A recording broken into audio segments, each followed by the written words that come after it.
Since it is 12:30 now. Hello, everyone, We started late. Yeah. and welcome to Chat from the Deep, our weekly live stream post-session discussion. We talk about what just happened during D&D. This is the chat for session 58. So please go watch that session because there will be spoilers. I'm your DM, Eric, and joining me we have Gottwald's player, Chris. Hello. And Max player, Raymond, is around somewhere. Will be joining us in a second. So yeah, it's always tricky to come back into D&D after not having played for a while.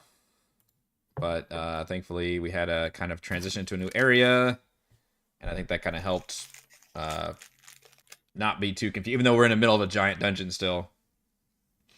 It Thankfully, was almost like a self-contained boss fight. It was like, okay, we're getting.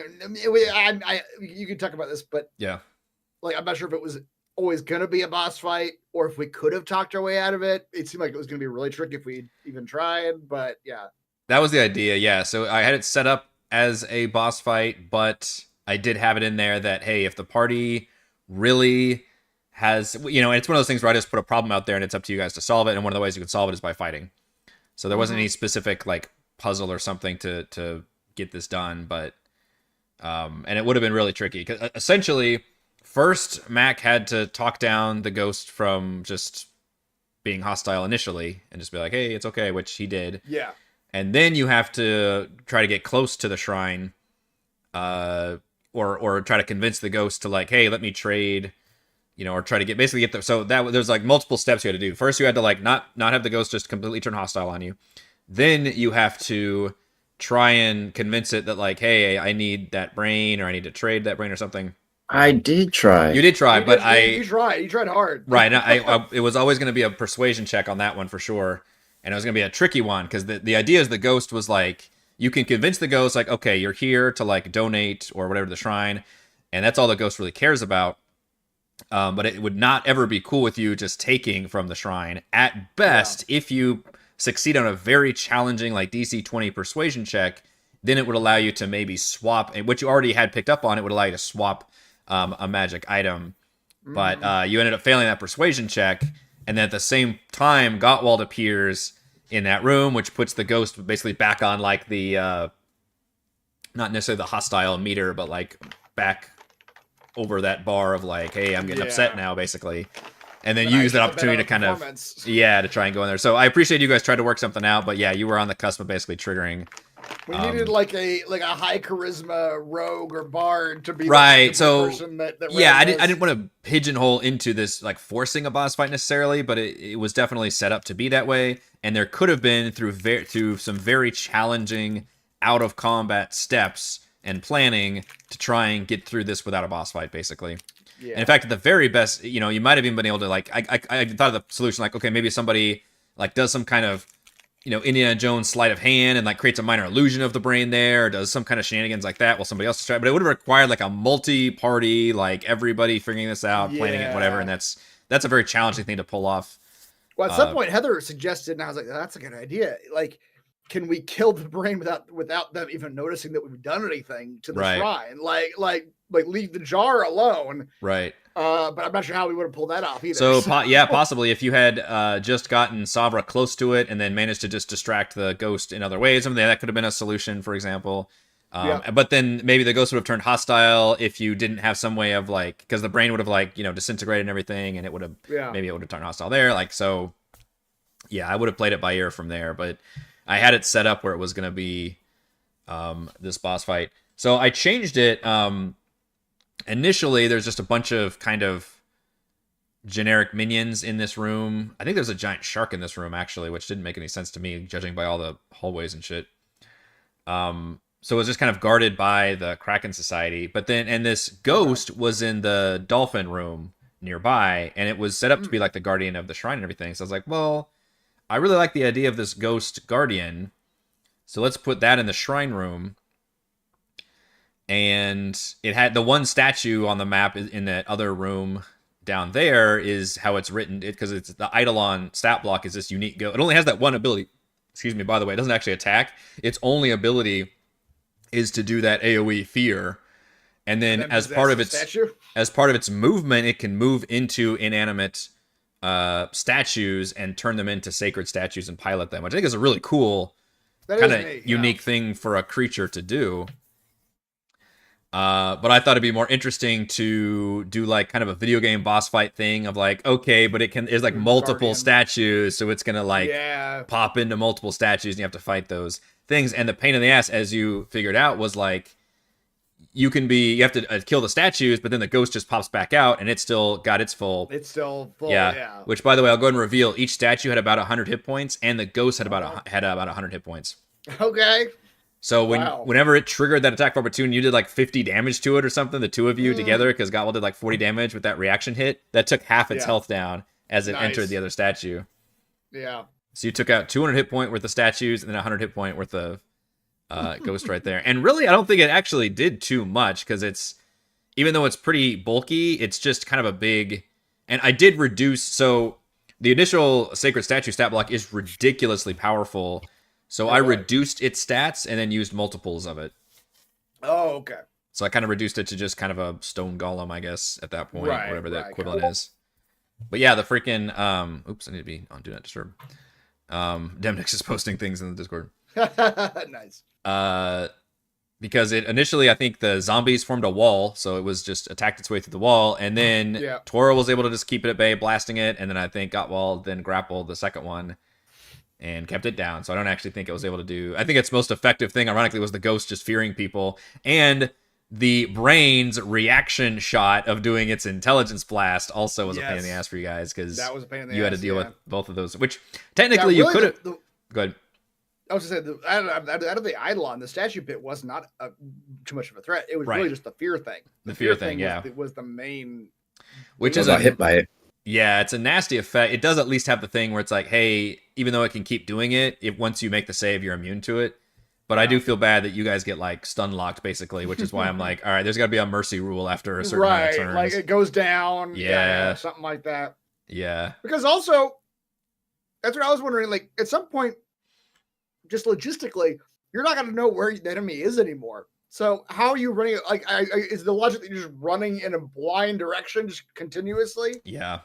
Until you make the save? Especially if you're out of line of sight, I feel like, the DC should be getting lower, or something should be happening, or it should just wear off after like a full turn of being out of sight or something. But thankfully, it worked out to be about that cadence for you guys. And it made the fight a little bit more difficult and more exciting that it got rid of like, the two marshals just fled the room while the squishier guys get in there. Yeah.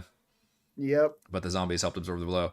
You guys kind of made the fight a little bit harder by fucking with the brain, even though I liked that was a strategy. But technically, you could have just saved the brain for after dealing with the ghost. Yeah. Because the brain just has that psychic reaction. I guess we didn't know, or we didn't remember that the brain wouldn't necessarily attack us on its own. Yeah.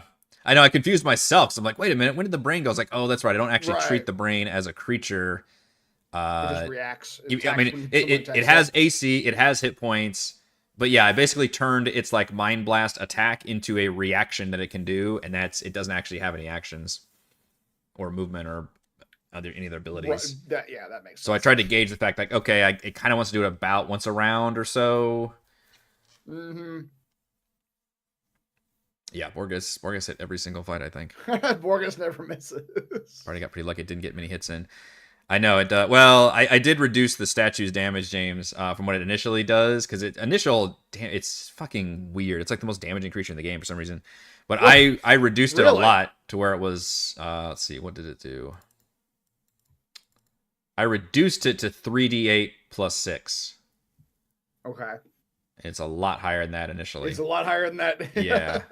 It does have multi-attack and a plus 8 to hit, so I think it hit. I think I missed against the zombie once. I hit like literally a nat 1. And then I hit with all the other attacks, basically killed a zombie and reduced one zombie a lot lower, which is perfect for the party. It's like what they're there for. Like, put them up there. Right. And then I think I missed both hits against you with the grappled. But yeah, I enjoyed the fight. I thought it did what I wanted to do, basically. Yeah. So that was a slight modification there, where this creature is written in the adventure with the statue thing, but I kind of changed the balance of the statues and I moved it to where it's like the marquee creature and not anything else, basically, in this room. Okay. Yeah. And I like this area because there's a lot to explore, as you guys found out. Right? Which, I thought we were. I mean, that was what I was more saying. So I thought we were done. I thought everything else in this immediate area was like periphery. right. You know, and Yeah. so I was kind of playing it fast and loose. Yeah, like this is just When a giant small, shark like we're jumped just out. opening closets and getting some of the stuff. Yeah. Yeah, which is funny because obviously, yeah, as the DM, I have all the information. Like, okay, you just got teleported to like a next area of the dungeon that has all these other rooms and stuff.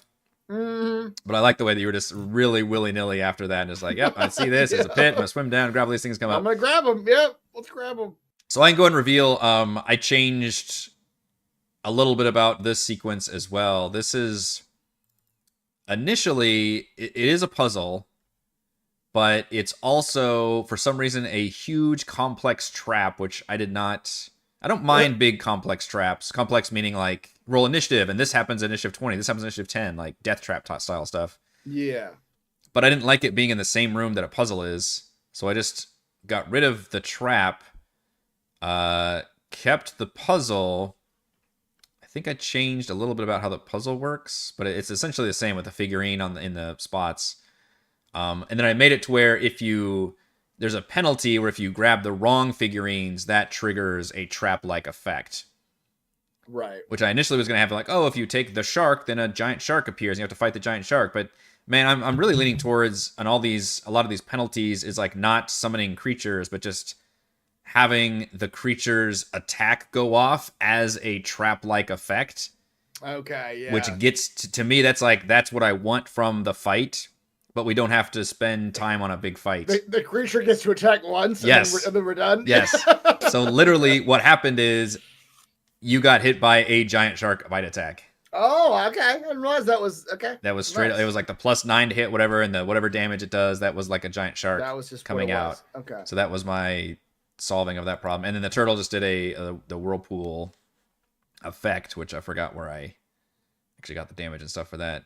I think it was initially, yeah, that's right. It's from the death trap. I just took the whirlpool damaging from that. Okay.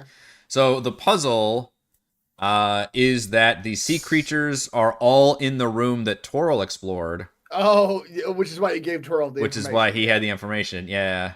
It's always worrisome when you go into a puzzle like this. Because like, all right, you want to hit that sweet spot of not being obtuse, but not being like immediately obvious. So I'm curious to know how you all feel about. And what's funny is you came into it stumbling along anyway, so you already had like an opinion. Right. I don't know. I mean, because I what I assume is because I wasn't listening too intently whenever you're describing the room to Reese. I assume that what Toril saw on the placards or whatever were the clues that we needed. So and I don't even now I'm not even sure mechanically how it worked. So my thought process was you see all the correct animals in that mosaic in that room. Okay. And I kind of gave this information to him, but basically you're supposed to look. Basically, I wasn't going to tell you exact numbers unless you be like, all right, well, I'm going to actually like examine this picture and see which animals are here. Then I tell you like, okay, you see. This many orcas, this many eels, this many dolphins. And the solution to the puzzle is you're supposed to go in ascending order of fewest creatures to most creatures. Okay. So there's only one giant squid in the whole mosaic. So you would say, okay, let's do the squid first. And I was going to say, it doesn't even matter where you put this. As long as the order is correct, I don't actually care where you put them. But okay. You guys were hung up on that, I was so I'm wondering fine why with there that. was no like numberings, and you sort of gave it to us at some point. Like, yeah, sure. I gave it to you because I was worried if, the only way I could just, it was like, in my head, like, it didn't actually matter where you put them, as long as the sequence you put them in was correct. And the sequence was going to be an ascending order of how many creatures you saw of that type in that room. Or if you guys that does make sense. And technically, if you guys had really gone a different direction, said like, okay, and started thinking of yourselves, be like, okay, well, maybe it's in like order of size creatures or something. I honestly probably would have gone with that too. Yeah, like at some point, like as long as you figure out some kind of cool puzzle solution. The main puzzle was you had to get those 4, and not the other 2. Because if you take the other 2 out, then it causes the big penalties to happen. Right. Okay.